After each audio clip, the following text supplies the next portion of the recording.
That's exactly right, Gavin. And it's such a timely thing that Bill was on, giving us an update on bike night.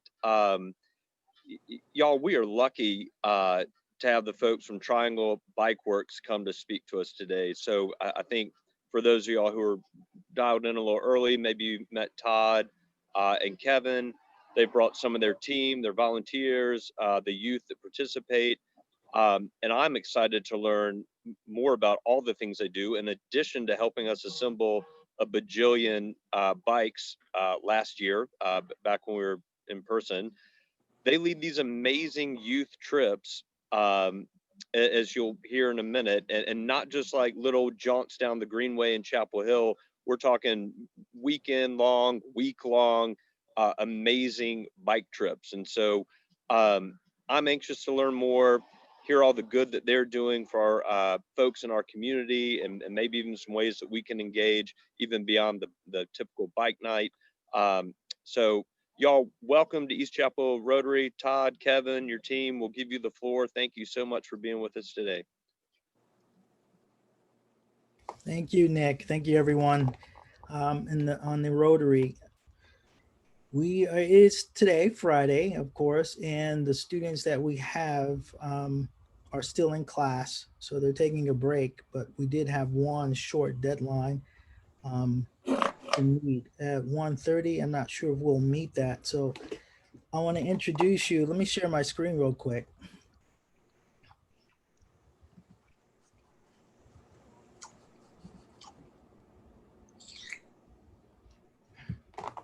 So we're Triangle Bike Works, as Nick said. We are a youth development organization that started in 2010 with the idea of getting youth out on bikes and into nature and to see if they would enjoy distance cycling.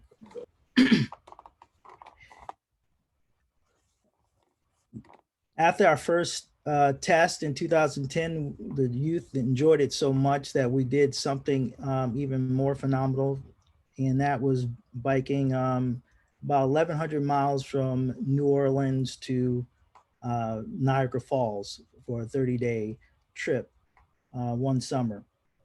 And we thought it was just about the distance of cycling and doing something fantastic like that.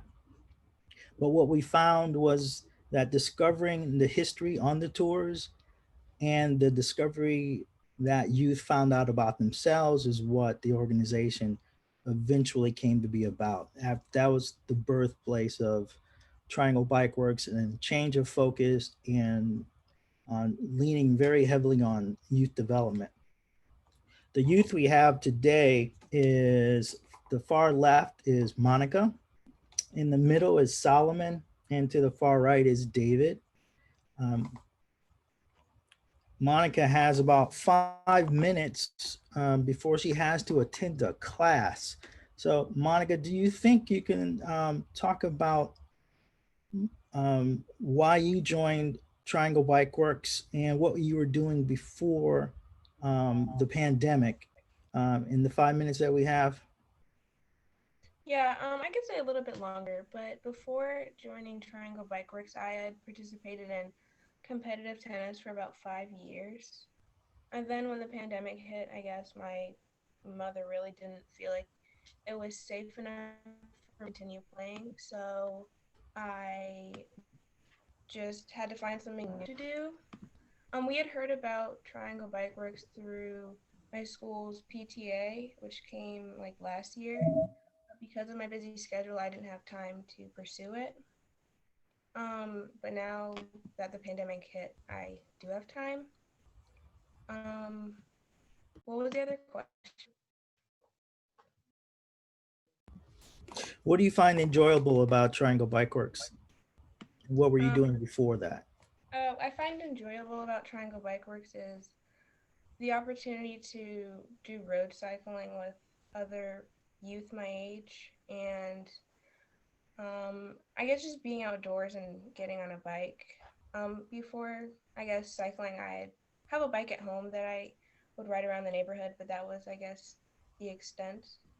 Triangle Bike Works has allowed me to explore parts of North Carolina that I don't typically go around, and from the perspective of a cyclist, which is really interesting.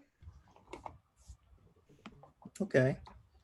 Um, Monica has been with us for about 3 months, so we're anxious to get her on a long tour. Of our tours basically end up to be just short of 750 miles.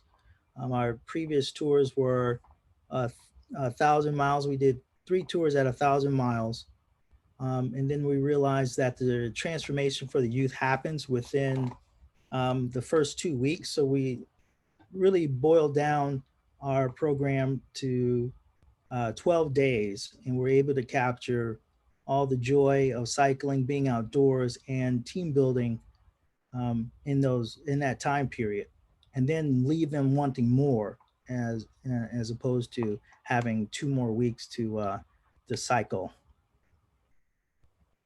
Um, I would like to ask Solomon to talk about how life is for him has changed um, since he's joined Triangle Bike Works. Um, Hi. So I guess my life has changed mostly uh, oh, because I never was a very open person, and Triangle Bike Works has forced me to be able to express myself to people that I've never met before. So being that is a skill that I have learned to use in everyday life. Um, I'm also on the board as a student representative, so that also kind of forces me to have be social with other people. Um, and yeah, it's just very enjoyable.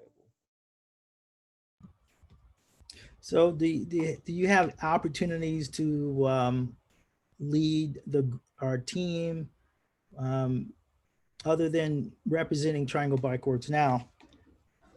Do you enjoy those opportunities? I would ask.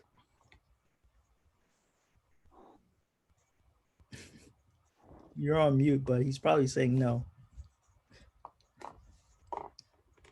You're on mute, Solomon. So, I said forces, but I didn't mean it in that the connotation of that kind of makes it seem bad. It enables me to be more social. But yes, I do enjoy being able to lead the group in and time again. Um, it's just a good Okay. practice. Thank you, Solomon. Oh, good catch. Left-handed catch.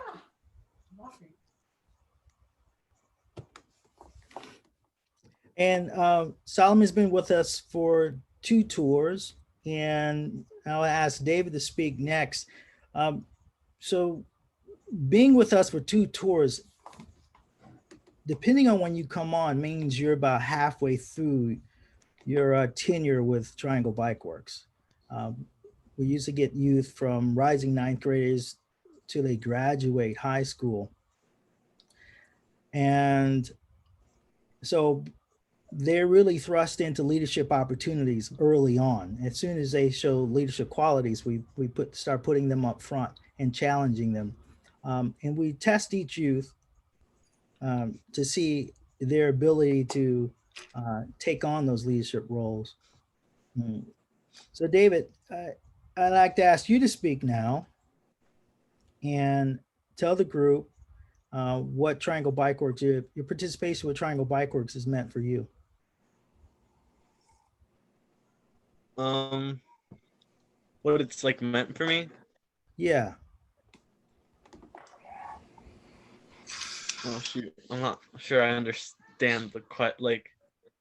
It means a lot because I get to see one of my friends, which is Solomon, made him.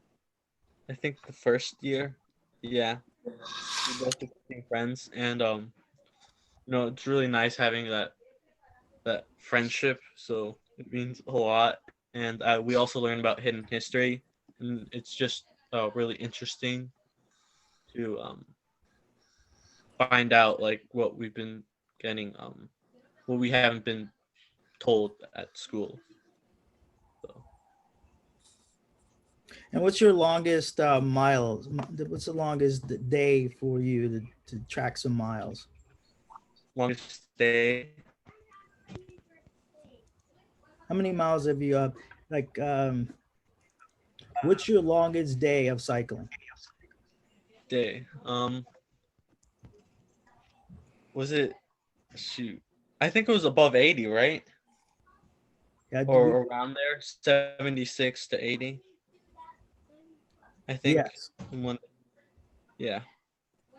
It was it was tough, but I got it without yeah, being too tired.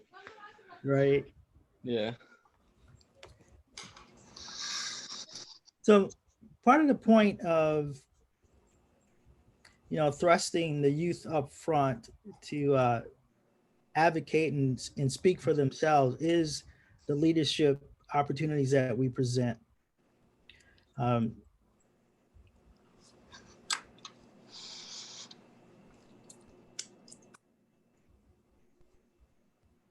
Now I'm freezing because my head's going all over the place.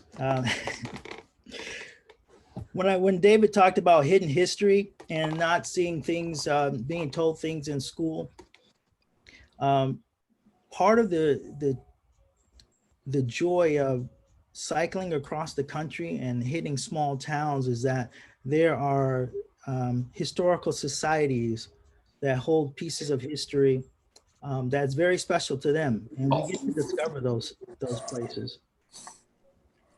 And the youth get to immerse themselves in the town's history.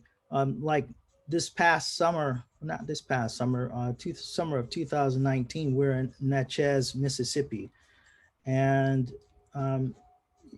Natchez was um, a big city. Well, in terms of small towns, it was one of the focal points of the cotton trade, and we walked into a museum just passing by, and we saw that this bank was converted into a museum, and we walked in and we could all the captured history that you wouldn't see in history books of where people form militias to protect certain areas of the town, um, um, history of the local people that made a difference to the town. And there were some things that you would see on television that would talk about Natchez, and then you would have a reference point um, to that history that was told on a television show. So things like hidden history, environmental justice, and self discovery is what happens while the youth are on tour. If I could share my screen one more time.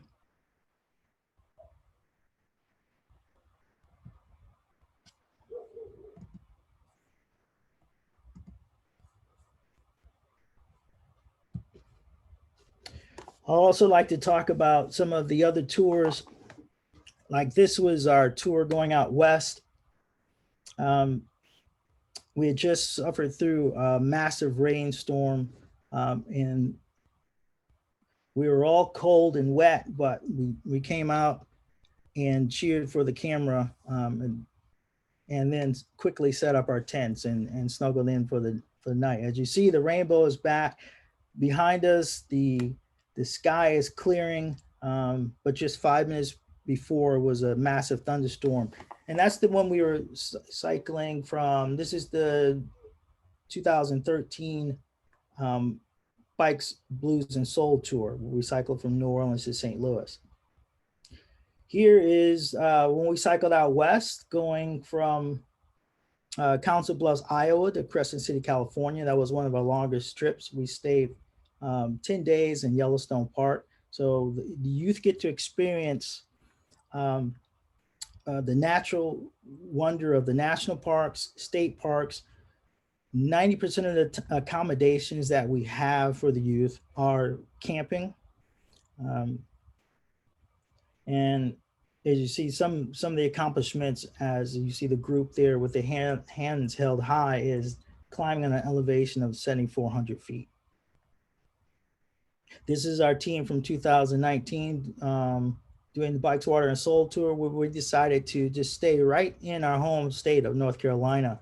And we cycled from Carrboro to the Outer Banks, up north, and coming back through Elizabethtown and heading through Soul City before we came back home. That was a 12-day tour.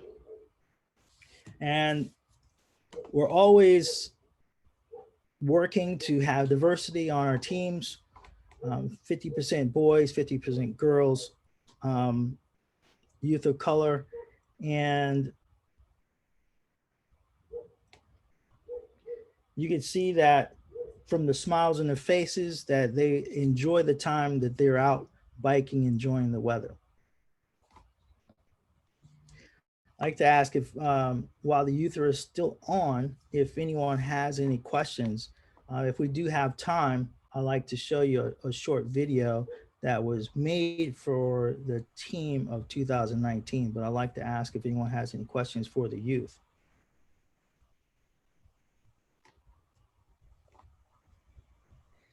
We certainly have enough time for questions, and we certainly can. We always like to allow some time, particularly at the end. But if anybody has questions for any of the youth members right now, please feel free to speak up. I couldn't help but notice that Solomon had a string instrument. Is that I couldn't see only the time. Is that a cello? It's a violin. So I only saw the scroll. So how long have you been playing the violin? I've been playing since I was about 5.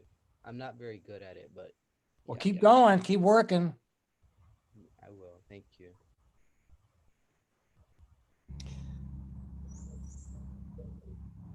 So, Gavin, I had a question for the group, and that is, do all of the kids have their own bikes, or how do they get bikes, or can they join if they don't have their own, and how does that work? That's a very good question. Thank you. Everything we do at Triangle Bike Works, we supply. So either we'll get donations of bikes, biking gear, and bike parts.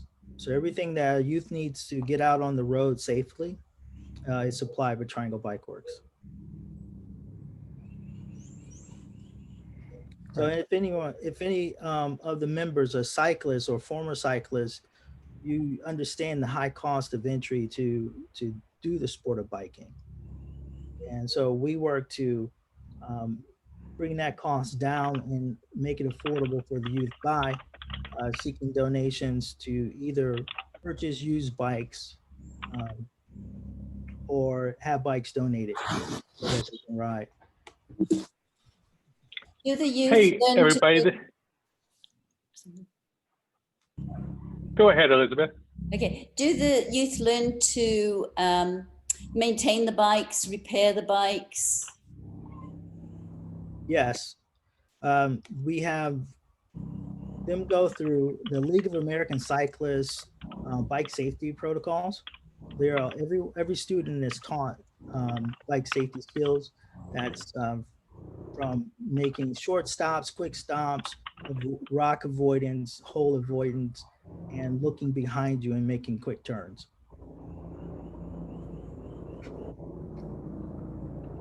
Thank you. So what level of conditioning does everybody get into before they ride? And this is a question for the youth. What's the hardest part about the tour?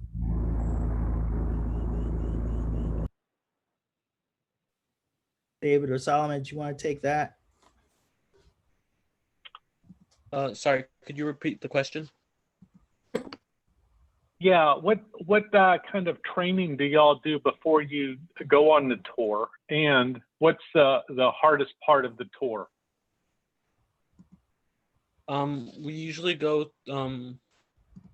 We do what we call Sunday rides, and every Sunday we do like we go increasing, but I think it starts with like 20 miles, and there's like hills in some areas and stuff, and it's just conditioning, so like your body gets ready and you get used to like being on the seat of a bicycle.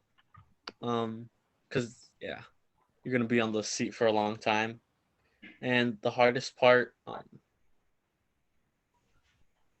me think. I guess it would just be the first few days that you have to get accustomed to how it's gonna be, because you're gonna be sleeping outside in a tent, and you have groups where you like cook and stuff, or you uh, clean up the day after, and your body is just sore, so you just have to get used to that during the first few days, which is the hardest part. And after that, it's just nice because you don't focus on the soreness too much. Thank you. Are you going this summer? I don't think we're doing anything this summer due to COVID. Gotcha. If you mean Thank 2021, you.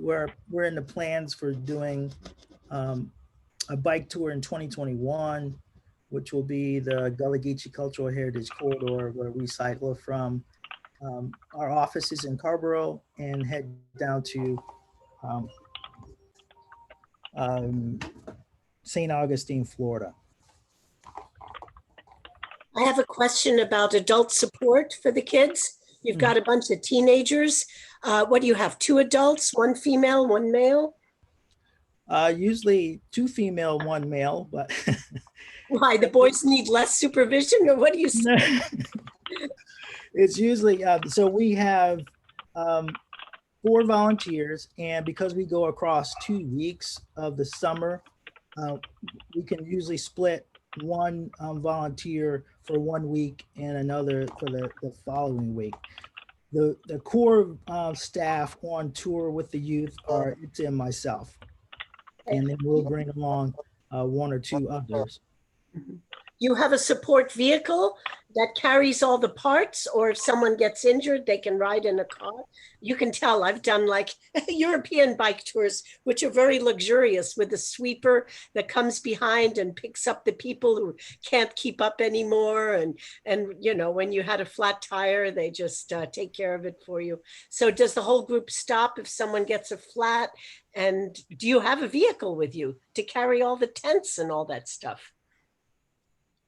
Oh, we'll welcome adult cyclists who want to volunteer and train with the youth. That they bring along experience and education that we alone, it's and I, sometimes don't have. But yes, we do have a support and gear vehicle, SAG vehicle.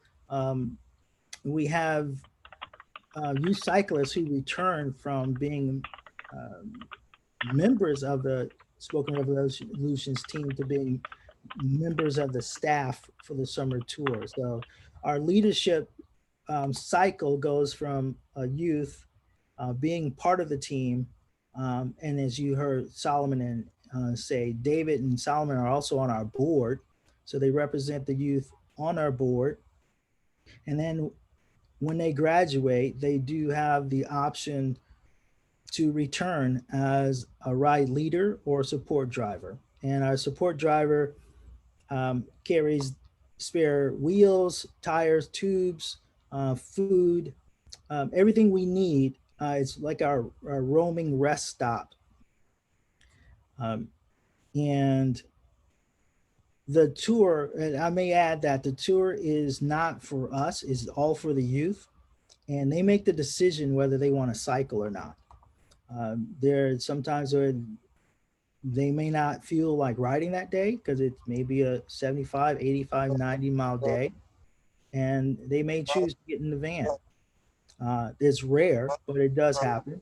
Or someone may not be feeling well that day, and they do ride in the van. But we're there for them. It's their experience, and we're just there to support. Brian Keeliff has a question. Great work you're doing there. Well done. Can you tell us a bit about the financial structure, how much these trips cost, what are your funding sources, and so on? Right. Our funding sources have been primarily grants, and we've been upside down, as you can see, or as they say, mortgage is upside down. And we're top heavy for grants, and we're looking for community donations to help sustain us. That does two things. That allows us to expand where we feel that we can attract additional youth. Because that money is not tied to a grant and specifically to the program that we're creating. One new program that we are offering is the Timberwolves program, which is Triangle Youth Mountain Bike Racing, where the youth will participate in mountain bike races across the state of North Carolina. We are trying to expand into Durham and expand our reach into Orange County. Funding structures, it takes about for a summer tour of 2 weeks, it is about $18,000. Our main costs are food and accommodations. And we do have our fall and spring programs, which we call excursions, where it's just a 3-day tour, which is an introduction for younger middle school students to experience a tour, but not leave their home for 2 weeks. And that's about $5,000 each tour. All right. How many children or people do you touch each year, as it were, involve? How many people get the benefit of the program? Our goal is to reach 20 youth. We have had a contingent of 14 youth, and along with 4 chaperones and 3 drivers and 4 coaches. And your total budget for the year would be what, 500,000 or less? Much less than that. We're shooting for 500,000. That's our goal. But our budget would be about $120,000 per year. That covers Itza's salary and all the programming. Itza's a new hire. We hired her last August, and she's our first hire. I work part-time. I have a full-time job at IBM, so I've been running this for about 10 years with Itza's help as a volunteer when she went off to college and came back every tour except for one to help me run the tours. So Itza is an original member of our pilot team from 2010 who loved the program so much that she came back after she graduated and now using her skills to improve the organization.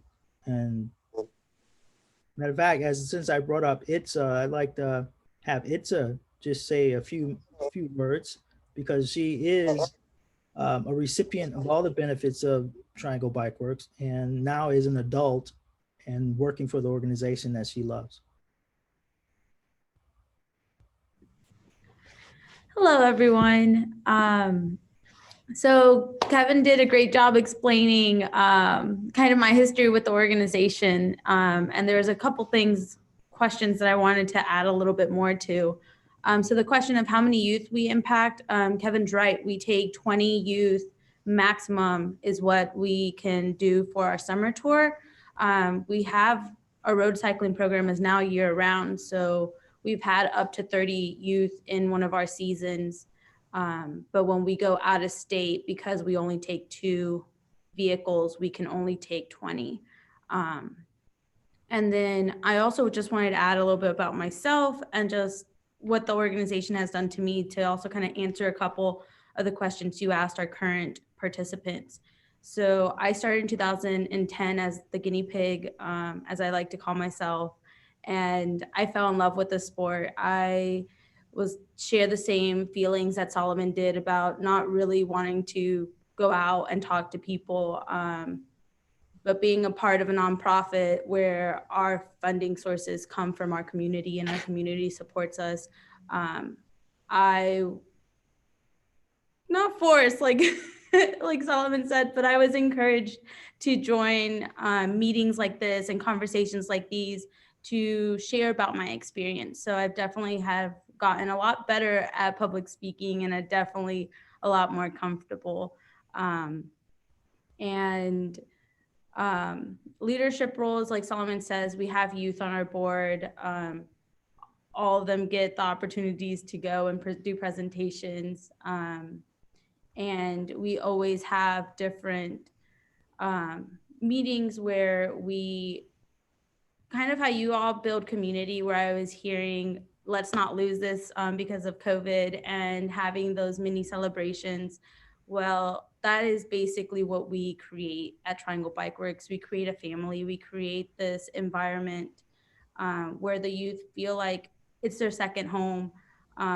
We have definitely moved over to Zoom just so we can have our contact. But we've been doing what we can to keep everyone safe because of COVID. So we've been doing one-on-one rides, which to touch on safety, everyone does go through safety training. And we're definitely being able to be a lot more one-on-one direct and get people going from never biking or biking 5 miles to doing 20 miles. And recently we did a group day trip, all social distancing, all mask wearing. And we spent 12 hours outside right before it got super cold. And it was successful. And we're looking into ways to continuing those day trips, because I know a lot of our youth have shared with us how it's the peer interaction that's really missing during this time, and it's that connection with people. And so I am happy to say that we can continue to foster that connection and keep them motivated to continue through this crazy pandemic we're in. Okay, that's all I have to say. If anyone has any more questions, feel free to ask them to myself, to Kevin, to our two youth that are still on the call. I'd just like to add something.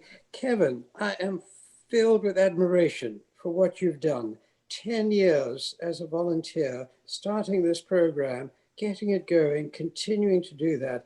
You are a wonderful inspiration and just have to be applauded.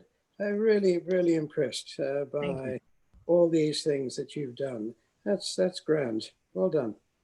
Thank you. I appreciate that. I don't look back unless we have moments like this, but I keep moving forward because each youth, their experience and what they obtain from this is what drives me. There's a quote that I heard recently: what compels me is to compel them to do better and to experience life, to get all the things that I missed out on. So matter of fact, this started as you know, Itza went to East Chapel Hill High, and it started with working with the school board, trying to get changes for a minority youth, and we weren't getting any traction. So I just decided to go work directly with them. And that was in 2009, and the spring of 2010 is when we started the pilot program that Itza was involved in. And that was, we didn't know what we were doing then. Now it's in our professional tour leaders, but we had mountain bikes with knobby tires trying to do 60 miles, and we were worn out that day. But we enjoyed it, and the kids thought it was something that was worthy of doing. And so when we asked them, if you got road bikes, would you do this again? So with knowing that we can do 60 miles, we plotted 55 miles a day and cycle 30 days on the Underground Railroad to Niagara Falls. And those were with, if I remember correctly, 35 to 40-year-old bikes that we were riding on that first tour. So knowing that people rode the Great Divide in the 70s with bikes that were just as heavy as a suitcase, we knew that we could do it too. So it's not the bike, it's the, they say not the size of the bike, but the size of the person that's riding the bike. Very cool. Kevin, I don't want to steal your thunder. We have about 3 minutes left. You mentioned, I thought I heard you mention that you had a video that you might like to show, and I don't want, if you want to, fine. I didn't want you to miss out if you wanted to. I would, but if you have 3 minutes, I'd be respectful of your time. It's a 6-minute video. That's up to you. We can. I'm completely cool to go to give you to cede you 3 additional minutes if you'd like to play it. Okay, let me do that. I appreciate it.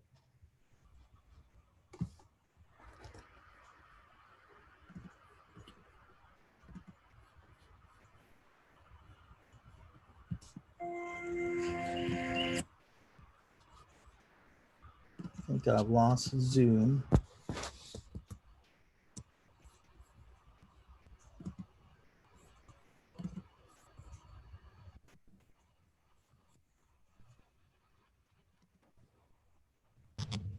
Some people are doing it for the adventure. Some people are doing it because they might be passionate about water. Some people are doing it because they just need something to do for the summer. Whatever their reasoning is, everyone will leave with something new.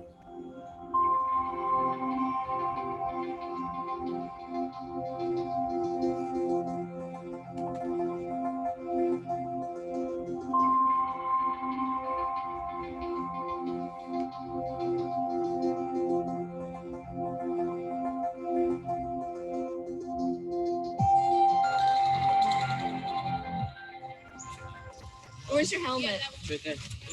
It's just become a reality a few days ago that I'm really doing it. The most I've biked so far is like 34 miles in one day. So this will be something different. It's intense. All right, circle off. Finally here. It's going to be a monumental journey. We did our training. We did our lessons, and we're ready to go. Let's start stretching. I want to prove to myself that I can do these things. I could tell my mom that I can work hard, but what does that say if I'm sitting on the couch? Why not bike a few hundred miles?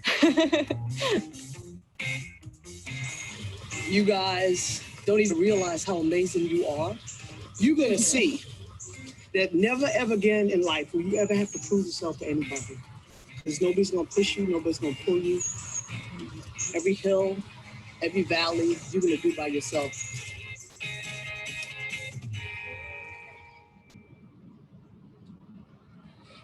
I've been involved in 7 tours. In high school, Triangle Bike Works found me. They talked to us about bike safety, repairing bikes, and then this whole other aspect.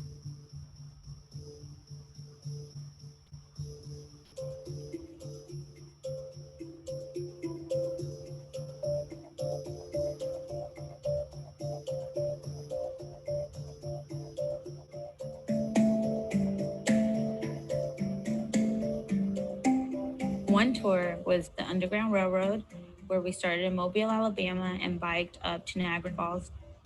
And I remember it was just like, wow, that's the river you had to cross to feel a sense of freedom. Being able to see something in person helps you really understand just the depth of it.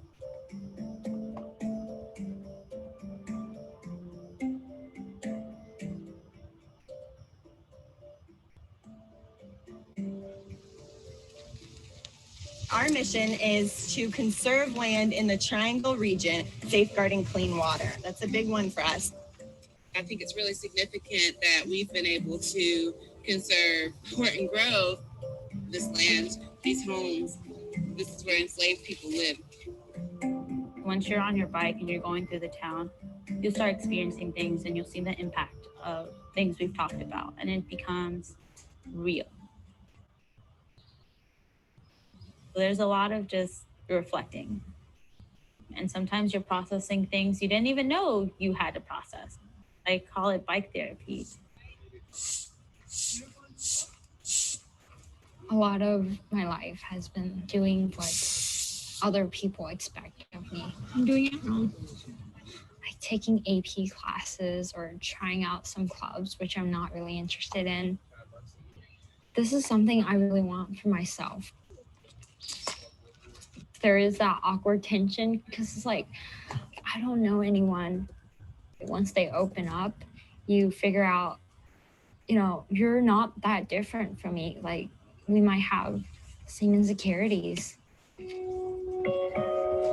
was a solo biker. That's all about speed. as fast as you can go, as much distance as you can cover. Group biking, it's a lot different. You gotta, make everyone feel like they're on a team. I didn't realize that my first year and half of my second year. One day, everyone was joking around. That's when I just realized that, it's not all about the speed. It's a sense of community just makes it really worth doing.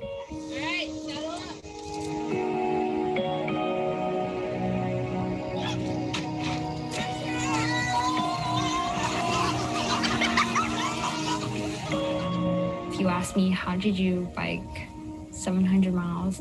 I would say 1 mile at a time, one day at a time. We just finished the News River Trailway from top to bottom. How you guys feel? Great. Somewhere or another, you'll end up realizing something from that tour impacted your life.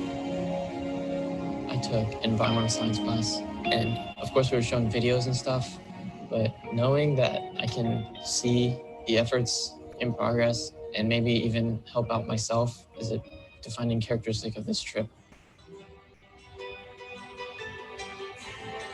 Taking care of the land and the water.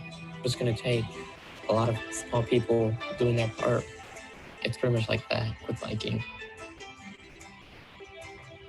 Often it's ourselves keeping us back. A lot of it's in our head. And at the end of the day, it doesn't have to be just me doing this on my own. We're doing it as a team.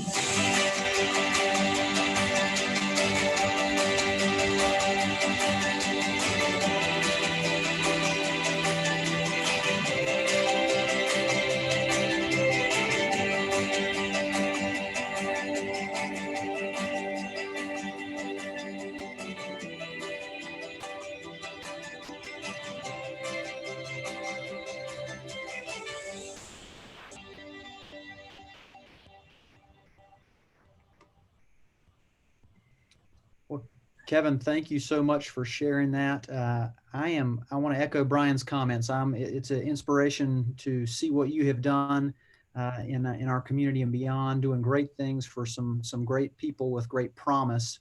And so thank you on behalf of East Chapel Hill Rotary, and thank you especially to your team for sharing your time today and for giving us something to serve as quite a sense of inspiration. So my best to you, my best to your group, and I wish everybody a safe and happy weekend. All right. Thank you. Thank you.